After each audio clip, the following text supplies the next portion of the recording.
Hi everyone, it's Brianna. I'm covering Chapter 11 of our textbook, which is Evaluation Designs. I believe this chapter is really important as we move into writing our final paper. There are a few different approaches to classification of evaluation design that I will be covering. Designs are linked to predominantly either quantitative, qualitative, or mixed method approaches. And in this textbook that we've read, it proposes a framework that is equally applicable to either quantitative or qualitative and mixed approaches. There are a handful of ways to focus on evaluations.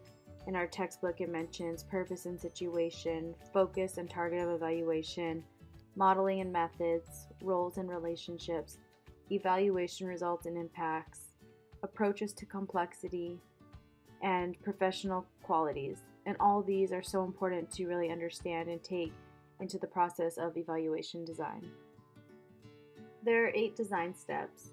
The first one is using the evaluation purpose and context checklist to describe the purpose of the evaluation and the context within which it will be designed, implemented, and eventually used.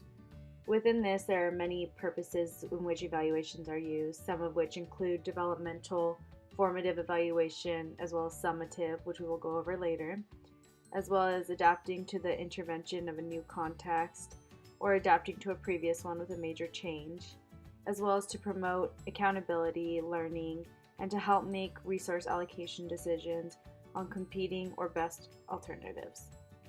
Design step 2 is the analysis of the evaluation design framework. Step 3 is to identify a short list of potential evaluation designs.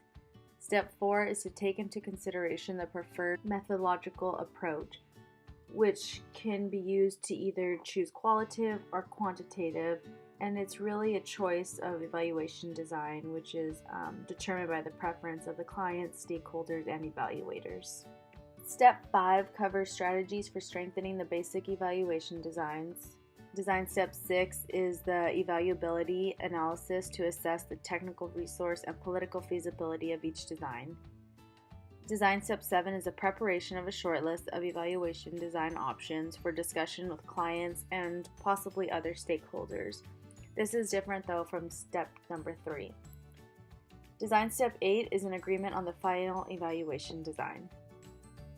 As far as the tools and techniques go for strengthening the basic evaluation designs, we can look at different models as well as evaluations to help better our understanding. The program theory model can be defined as the cause and effect relationship in which a program is intended to achieve its objectives, as well as identify and test some of its critical assumptions in which the success of the program will depend. The quasi-experimental design can be strengthened by incorporating a mixed method approach in the evaluation design, data collection, or the analysis stages. The process analysis takes 2 types of evaluation, which we look at, which are summative evaluation as well as formative evaluation. When developing designs, it's important to keep in mind that the real-world evaluation conditions.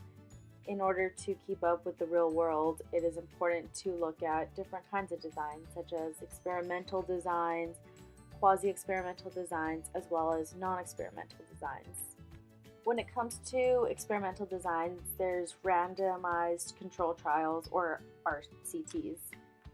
And when it comes to quasi-experimental designs, there's comparisons groups in which are selected separately from the project group so that there are no potential problems of selection bias.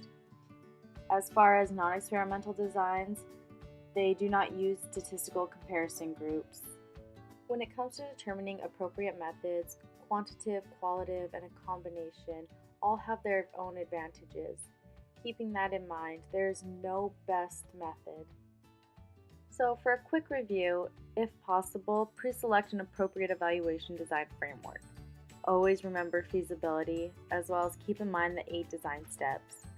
Qualitative, quantitative, and combination have their advantages as well as their limitations.